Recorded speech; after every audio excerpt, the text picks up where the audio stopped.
अस्सलामुअलैकुम नाज़रीन, कलीम दुआखाना की तरफ से हम आपको खुशामदीद कहते हैं। इस चैनल में हम आपको आपके किचन से इलाज बताते हैं।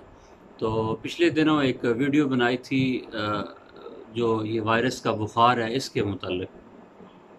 तो काफ़ी दोस्तों ने सवाल किया है मज़ीद वज़ाहत करें, तो इसमें मज़ीद उसमें भी तफ़सील बता दी थी।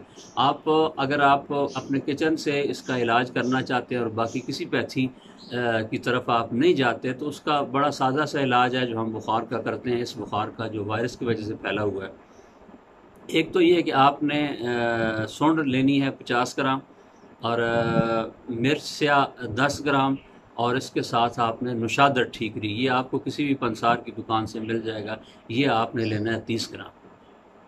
तो इन तीनों चीज़ों का सफ़ूफ बनाएं। सफ़ूफ बनाने के बाद एक हाफ़ टी स्पून सुबह दोपहर शाम इस्तेमाल करें। अगर आपकी ज़ुबान के ऊपर ज़र्द रंग की तह बनी हुई है, तो आप टाइफाइड की अलामात इसके अंदर ज़्यादा हैं, तो उसके अंदर आपने ये करना है कि लिक्विड चीज़ों का ज़्यादा इस्तेमाल करें। उसके अंदर यखनी है, अदरक का जो है वो कहवा है, इस तरह की चीज़ें इस्तेमाल करें। और फलों के जूस वगैरह भी आप इस्तेमाल कर सकते हैं और ज़्यादा से ज़्यादा आराम करेंगे तो इंशाल्लाह आपका बुखार जो है जो 10-12 दिन के ऊपर हो जाता है, तो ये चंद दिनों के अंदर ठीक हो जाएगा जी। अस्सलाम वालेकुम।